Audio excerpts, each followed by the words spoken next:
Thank you for joining me. I'm karenann macdonald, karenann Lusick macdonald here, 13th clan mother. Let's get into the bear clan and let's talk with someone that's really pivotal in this field. I love it. I've got Maureen Walton O'Brien here. She's the author, creator of The Good Darkness, all about the wisdom of the womb blood, womb mastery, and all sorts of stuff. So please look at our part one. Now we're going on to part two. So you're going to have to catch up with us because Maureen wants to talk about the actual sacred geometry, the connection to the ether and the cosmos, and basically what we call the sacred geometry of the womb. And if people don't know, there's chakras within the womb, because they do. And those connections, no different than iridology, connect everything and connect us to everything. So, Maureen, can you talk a little bit about the redirection of the womb and the sacred geometry, the toroid fields, the electrical magnetic connections, and how that all works for us, please? Thank you. Yes, okay, I'll try to simplify it a bit. Like the meditation takes us slowly right through the whole thing when I present it. So I'm going to try to recap it. So because the womb is a powerful magnetic organ, whereas the heart is the electrical. So it's like the masculine aspect within us. And it's ready to receive, but it hasn't been receiving this beautiful cosmic energy via the womb since we've been losing our blood, which has only been a few hundred years in the Americas, I think, Mm-hmm. uh, but certainly, much longer, as you know, in other cultures like my own. So the whole big picture here is that because women are much more magnetic, um, if you can, the magnetism forms the toroidal field. Mm-hmm. So, and that's the gathering process. So, you know what I'm going to do? I'm just going to take you first out into the cosmos Okay. and just imagine yourself looking down at this little solar system floating by in the great cosmic. I don't like to use the word void because that means empty, and the cosmos is full of potential, right? It's full Mm-hmm. of all life, but not yet in form. It's a womb. It's the darkness where everything is born from. So, um, if you look at the solar system and the sun in the center, so even though the sun's this fiery electric force, it too, because we always have the complement, it too has its own toroidal um, form, Mm-hmm. which holds all the planets in place, right? Going around the sun. So the central channel of the sun's torus is sucking in directly the cosmic wisdom and all the potential of all life, but not yet in form. Everything that ever will be or ever will be is being pulled in by the sun, and it comes in, the central channel and out the other side. And guess what's floating by is the little Earth. And the Earth, of course, has its magnetic field around it.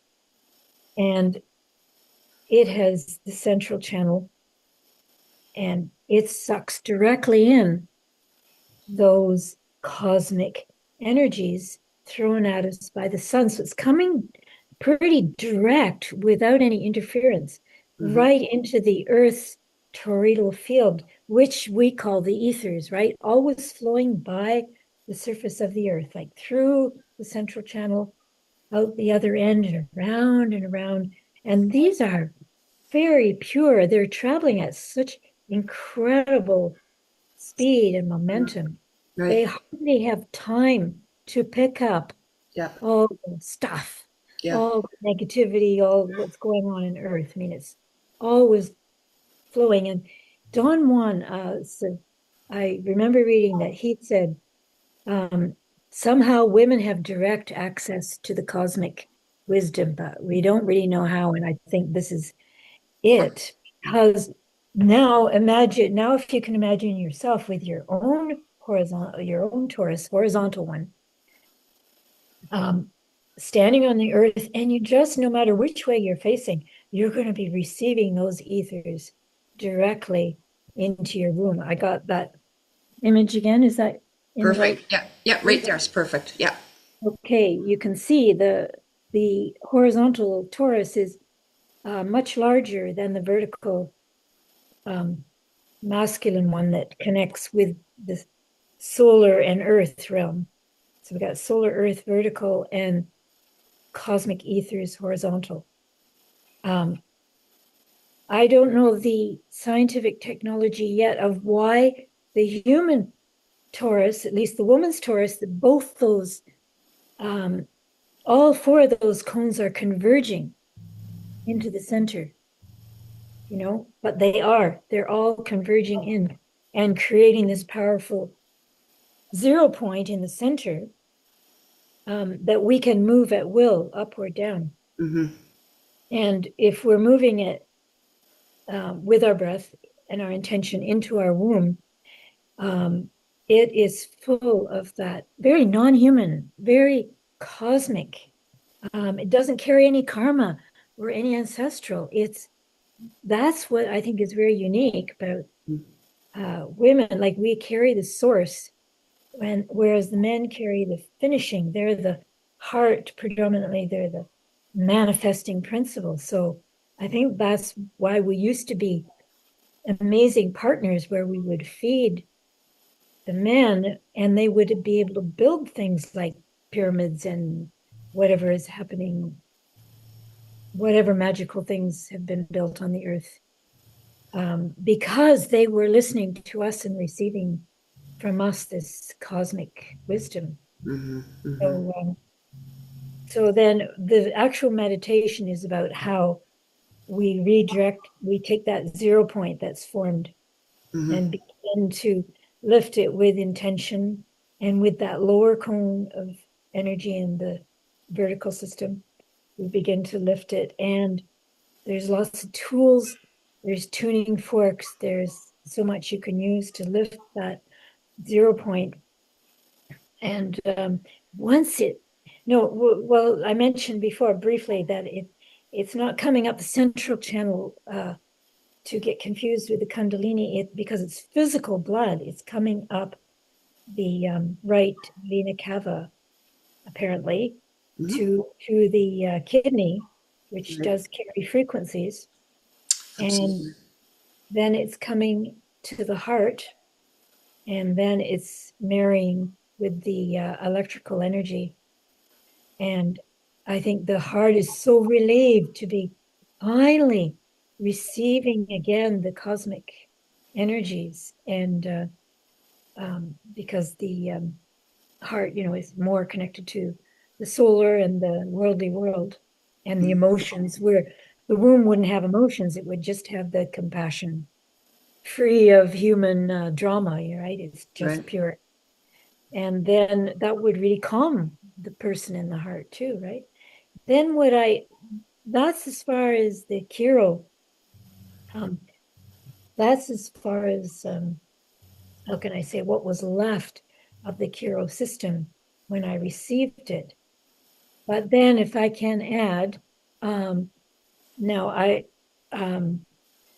mentioned that in just after I printed the book, the first book, I got epilepsy. And during that drama of my first grand mal seizures, fortunately I haven't had any more, I got like amazing dreams and diagrams. Don't forget to include the brain. And of course, epilepsy is like, it was my guy side that blew up my left brain. And it's since allowed more of my feminine to come through. But anyway, I got these diagrams along with this telepathic message of, you must include the brain. So, I mean, I just did that. I just figured, I guess I better listen. And so I have this I don't know, this isn't a black and white one, which is harder to read here. Yeah. But this Right there a little bit. Yeah.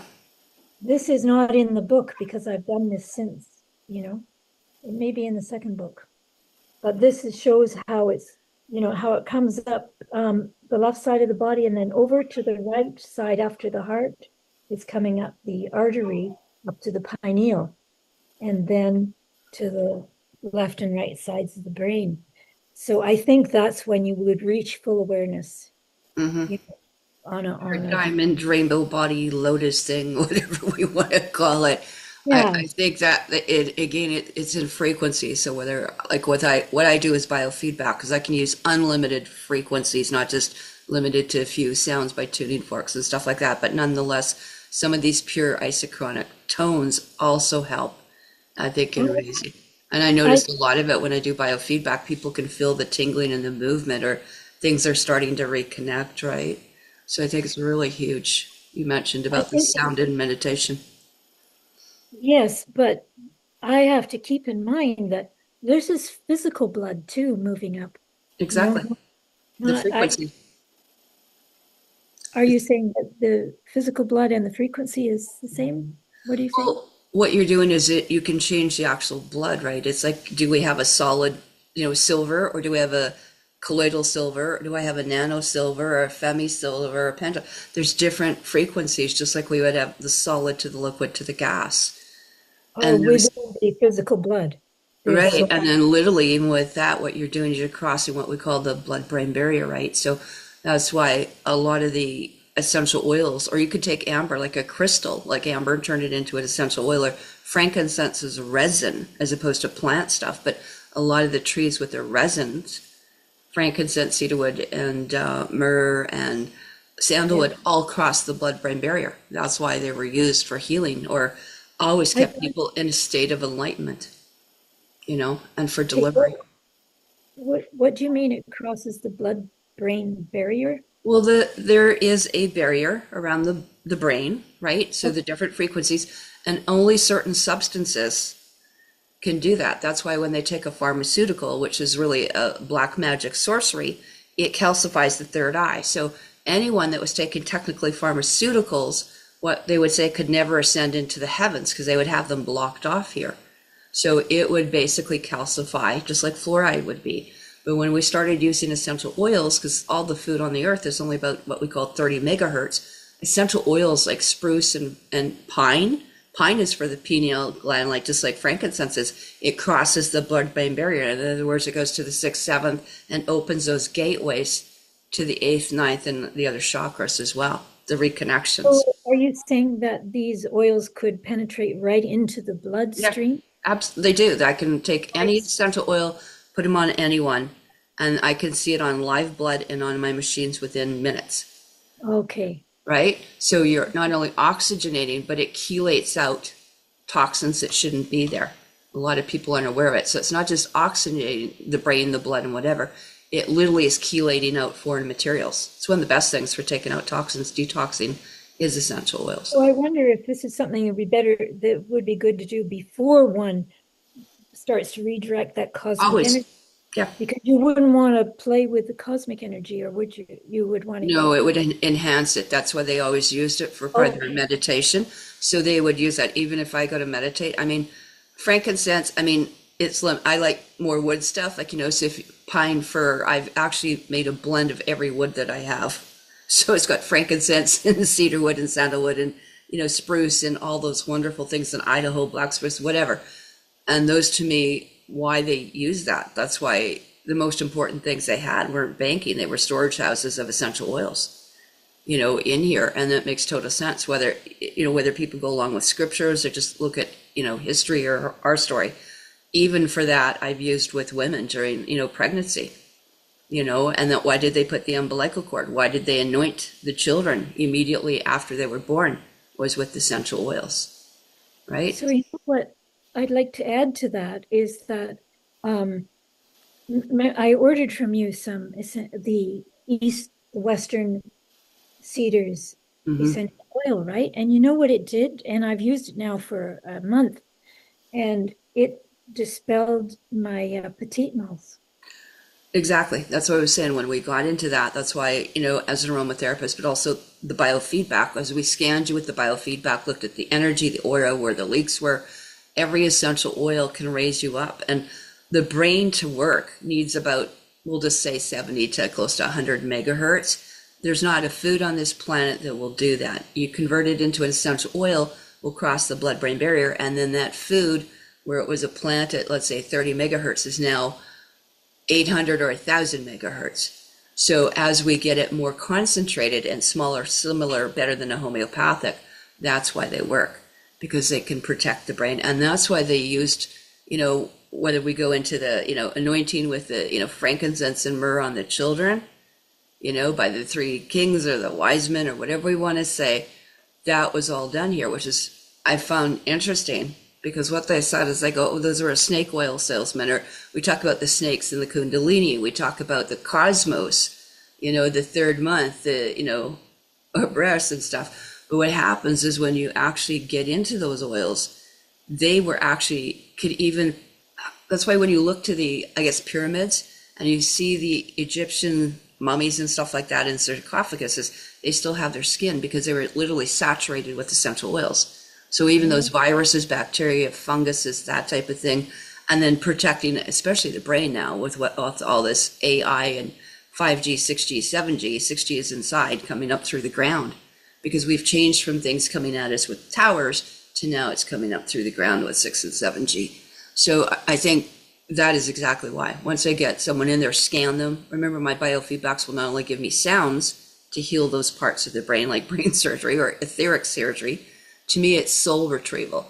So where the systems are leaking, I can go in and actually, like shamanically, do it as another form of using the biofeedback with the sound, because it's a sound generator mind.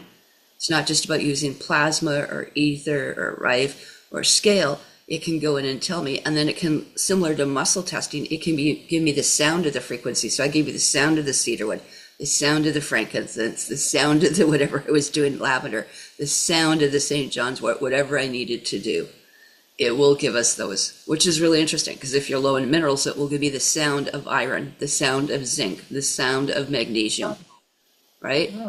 And this is where you get into really the fun stuff. So that's where I like this. It's all about, and as a friend of mine, Sabrina Wallace, has talked about with this piloerection and getting basically the mind is the matter of meditation. She's got people meditating so that they can stand every cell or every hair on, which is basically generating stem cells, which is creating a shielding from what she calls the wide body area network, which is what we call the biofield out here as well, right? Your auric field. And so I think that's amazing, because what they're doing is they're hijacking that part, which is exactly what you're saying is happening when you're doing the meditation, or the women are losing their essence, literally. It's phenomenal. I worked with Dr. Robert Young and did some live blood cell and classes and many different, shows and projects and stuff. But one of the things that was interesting, he said, Karen, do you realize that when a male and a female come together, the creation, the life spark, what comes out of that explosion of creation to form a child, a baby, another being, a soul, is a drop of blood. He says the first thing that's formed is a drop of blood, which is exactly cosmic blood. Exactly. There's the cosmic blood being brought in. So I thought that's phenomenal. Oh, is it not true that when you become pregnant, you stop losing your blood, right? Because it's needed. So it's needed for us just as much. In fact, with this work, it feels as if, it's also a birth control. So it feels like the womb blood was meant for us first, and making babies is kind of a secondary role. I mean, becoming an enlightened woman is our first responsibility of keeping our blood. Well, after that, maybe we can make a baby if we choose, and maybe not, Well, I think this comes into, like, it was interesting when they talk about, with myself being a matriarch, one of the, clan mothers, in your, the white one, right? I was laughing with other people, but, no one goes like, oh, the black one, right? It's like, anyway, which is in there. But that was one of the first things I see, is that matriarchs and that blood and the sacred geometry and the wisdom that has been missed. And we all have just little parts of it, and how this has been taken, like you said, over the last 500 years, with Tartarian and this thing, and now they want to take away the entire motherland and call it a republic, and now they want to reset and republic it again, like it didn't work the first time. But it's funny, like the women have always been here, and like you said, it's a taking away from the integrity, from the sacredness, and birth Totally. control, like I said, it was their ability to create. And Yeah, this is I where I wanted think we need to get to, restoring back this sacred knowledge. Like they said, there's a time and a place, and right now it's to share it. And I'm very much like the people that want to come, they'll find us. You know, like, I was like, I was shocked. I was like, there's someone that actually did a book on parthenogenetics and everything else. And, because, looking through Steiner's or, Anastasia talks all about the telegony, how you could just, again, with children, there's an entire book she did just on child and how to connect and women creating and co-creating children. This to me is phenomenal, and you tied your stuff totally into it, So I think we all have little bits and pieces in here, like you said. yes, because my what I've focused on is for the woman to strengthen herself first That's before she starts thinking about parthenogenesis. We have to look after ourselves first, for sure. redirect the blood, bring ourselves to an awakened state, and then some of us may choose to self-conceive.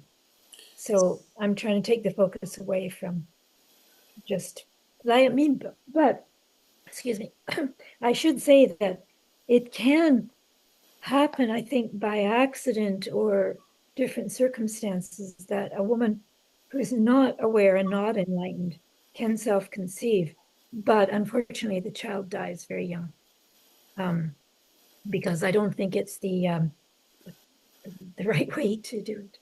Well, no, and I agree. And I mean, I'm also a former neonatal intensive care nurse. So talk to me about attending deliveries on high risk and seeing, abnormalities in genetics. And now I know this hybridization, really what's going on. There's been a whole different agenda that, I've seen in the last, 40 years as well that way.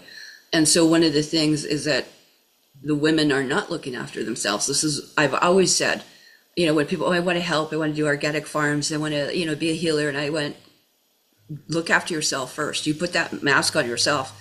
And it was the same thing in the last 6 years. How could we conceive? It blows my mind that as a woman and as a mother, right?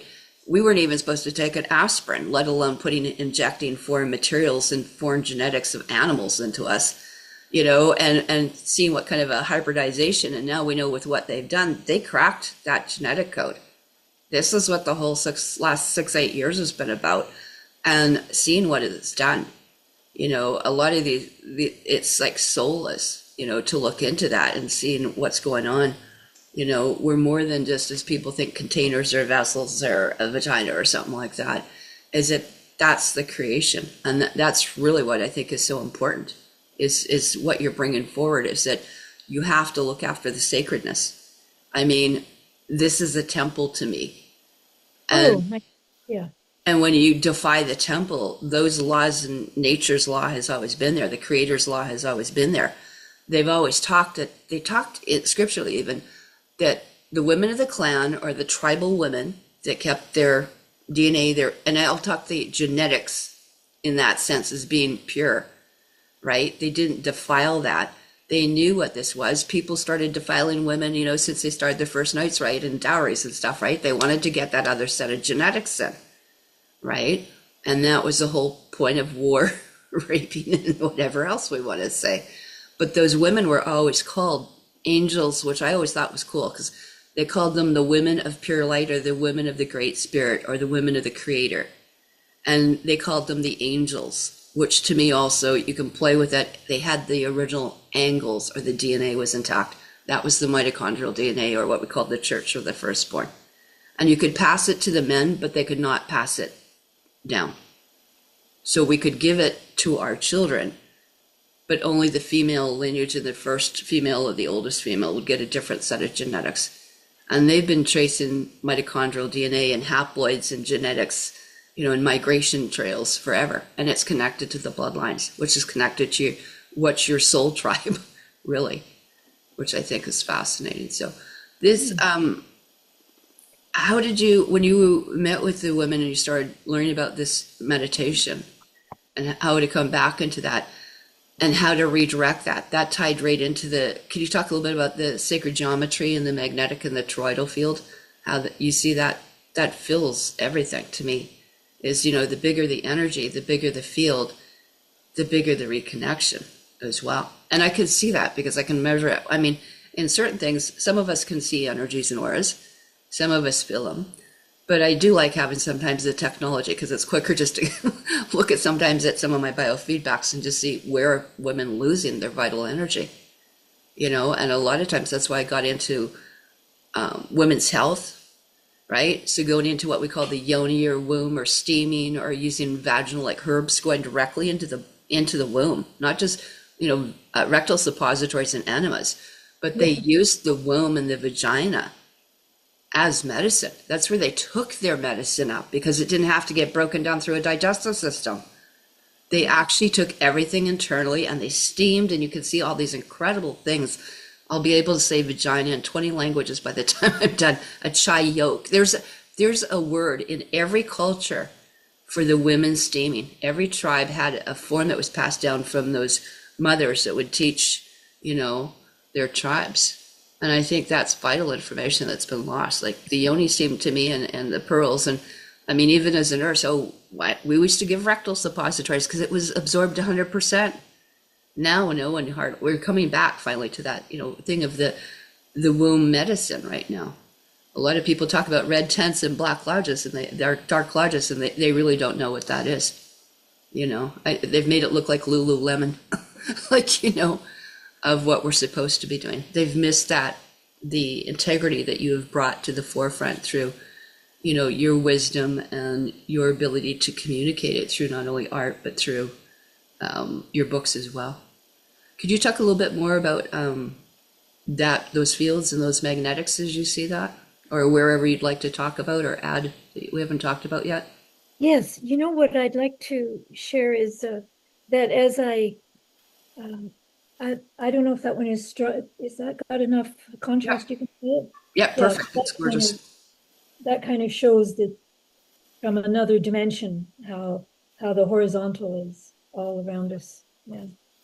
Um, uh, so as I started, looking at what was happening here, I realized that it had, we've got the electric heart and magnetic womb and the 0 point. And this is free energy technology, right? And Zero so point. We call it 0 point too, yeah. But yeah, free energy technology, the 0 point that right into literally where peace is. To me, that's the peace treaty. We have peace between us and the creator. It's amazing that you talk about that, so that 0 point. as I started looking online, I realized that, this is how free energy UFOs are built or what and so then it just turns out that in the 1980s, while I was living here, about an hour north of me near in Madoc, there was um, a guy in his 50s Mhm. who was visited by the Cladens, an alien race, who said that, you're kind of interfering, the Earth's goings on is kind of interfering with this. We want to teach you how to build a free energy device. And so he followed their instructions Right. and built it. And so long story short is that um, he built it, it worked, it took off. He had to start all over again because he lost it. And he started rebuilding it, and he died when it was almost complete. And his students took it over. So I've met his students, Mhm. and I just went up yesterday to visit with them, and I'm trying to share with them that they have the outer version of what the women carry naturally within. And they're starting to get open to the idea, but it's really hard for them to, they're mechanics and they are dealing with free energy, But what is beautiful that the materials they are using, that they were directed to use, is granite, Hmm. gold, and magnets. Yeah. So there's the feminine right in there. And so I'm learning about how this little UFO works. What he did was he shifted the focus. He said, why can't I use this same technology to build a healing chamber Hmm. rather than a ship that takes off? So so he's got a healing chamber up there that I've sat in a few times. And so to me, to me, I can see right there how the feminine is the source and the masculine is the finishing. We offer like, so they need to listen to us. These guys need to listen to me, but not there yet. No, so they're very respectful. They're very good to me. Well, it's kind of cute now that you've put a whole new thing onto the UFO and UAP and unidentified aerial phenomena, right? They've always talked, I mean, and we've always said the Stargate, everyone, oh, this is the Stargate. I said, I think the Stargate is the cosmos. It's the star chambers. If you go back into original scriptures and look at the original meaning of it, this is what it was. To be courting, not dating. All these things all tie into the original ways of, you know, even men and women coming together. What's inside is outside. Even when showed one of those diagrams, right? When I looked at, the blood system, as we see the blue on one side, the red on the other, right? It's what comes together in the center, right? Those are those nodal points. Those are those stargates, really. And it maps the entire circulation system, which a Right. lot of people have missed. And that's why, like you mentioned, when I use tones or crystals or tuning forks, or I've got amethyst crystal beds here that I can lay any other crystal and you're like almost floating, right? Out Mhm. again, back to the original wisdom that, I was seeing back in here. They talked about building those frequencies or that biofield around us in Anastasia, the Swinging Cedars of Russia. It also talked a lot about telegony and having out of body and astral traveling, and that the women, through the direction of the meditation, which would be very similar to what we're talking about, is they would basically go astral travel and remote view wherever they want on whatever planet they wanted. They didn't need to have a physical, you know, ship or whatever you want to say. They could leave immediately, which I think was they talk about all of us were part of time travel Mhm. and time travelers and star travelers and astral travelers. So I think this is really important that you kind of bring that 0 point technology that they've been trying to basically mimic what we already have within. Just like, why would we use phones when we didn't need synthetic telepathy. We had Exactly. it naturally, right? But again, we used to work as partners going back to the ancient days, right? Where we see the remains of the ruins of what the men built. Yeah. But I think it was coming from what the women had organically. Oh, absolutely. Like I love starting because Good way. hmm? In a good way. I Yeah. was going back to Oh, the ancient times because we were real partners then. oh, absolutely. We were, that's where the whole term, how can you love someone else if you don't love yourself? And I think that was a really important thing that you brought, is that if we don't love ourselves, how can you love someone else or love your children? Things like that, Yeah. because some people are just not there or they're blocked up, and they may never unblock, those type of things. But that was the love and be loved. I really thought that was always a cherished word. Like, it's not my wife, it's not my whatever, because those are all contract legalese words to be wedded, embedded in contract. And, I always laughed because the word fuck literally comes from to fornicate under the consent of the king. You know, Okay. yeah, these are all old law words, right? And when people say, "Oh, well, we're going to go into common law," I said that's for commoners. That's like second, third world slaves, right? Have a treaty, to have a clan mother, to have your matriarchs with the chieftains, like, this is what they did. This is how they still are supposed to operate. And there's still, as you and I are both aware, there's still some tribes. I've met some of these matriarchs. I've been, brought into that fold, right? It doesn't matter what the color of the skin is. And this is why I think there's such a disparity going on. I mean, I don't even recognize Canada up here or BC or Ontario, right? I'm in the Sinaiac territory. I know who Marilyn James is, right? I've spent time in the pit homes. I've spent times on so many different, and again, the reserves with those red tribes. And I wouldn't even want to say red because it's not even the color of the skin. Most of them don't realize that they're coming from those Tartarian tribes too, just like as you think Siberia, Russian, whatever, and Denison, right? Don't say you're North American Indians because this is where the blood migrated to.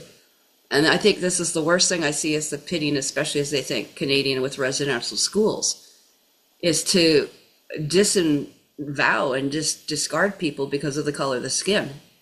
I've been with, Bear Clan that we all have AB positive, but we all have like different degrees of melanation.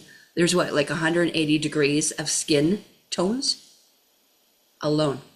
And you would know as an artist, like, this is why I said this rainbow prophecy and the, condor and the, eagle coming back, or white calf buffalo woman. I'm in the Sinaitic territory where we got lots of prophecy rocks. I've been there. I've read them. This is actually a gathering of the women of the matriarchs here, north of what you think Nelson, in this whole Slocan Kootenai thing.